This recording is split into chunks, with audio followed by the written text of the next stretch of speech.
celles et ceux qui nous écoutent, en fait, il faut rappeler qu'il y a un cadre réglementaire très précis sur le déploiement de la vidéoprotection. Je le rappelle, il n'y a pas d'agent derrière les 3 caméras qui vont être installées.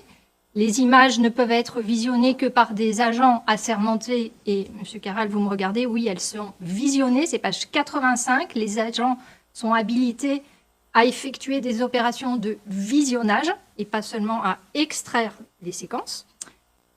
Ces opérations de visionnage se font exclusivement sur réquisition judiciaire et ponctuellement pour les opérations de maintenance. Ça, c'est également écrit. Et puis, ces images ne sont conservées que 14 jours, puis détruites.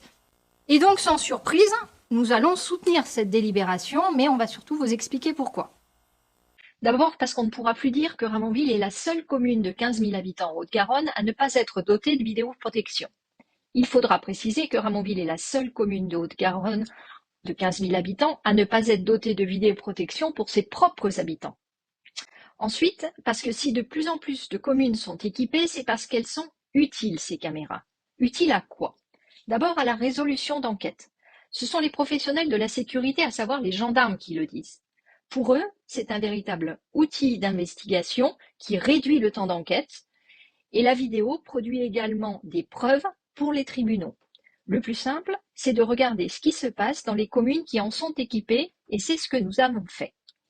Ici, vous avez le nombre de réquisitions depuis 3 ans à Saint-Orens, qui est doté de 21 caméras, et à Balma de 42 caméras.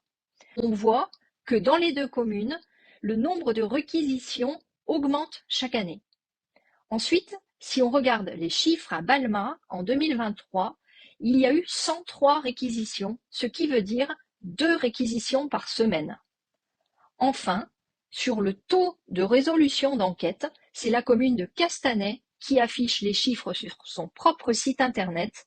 50% des images visionnées ont permis la résolution d'enquête. Ensuite, il y a le volet dissuasion.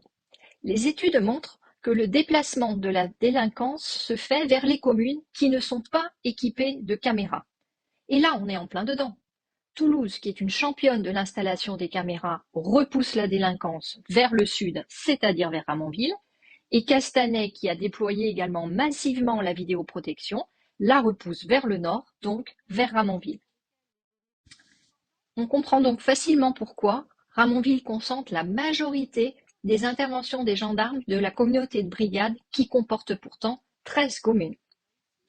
Tout le long de ce débat, et une fois de plus, le maire de Ramonville nous a expliqué qu'il était opposé au déploiement de la vidéoprotection, mot qu'il ne parvient même pas à prononcer.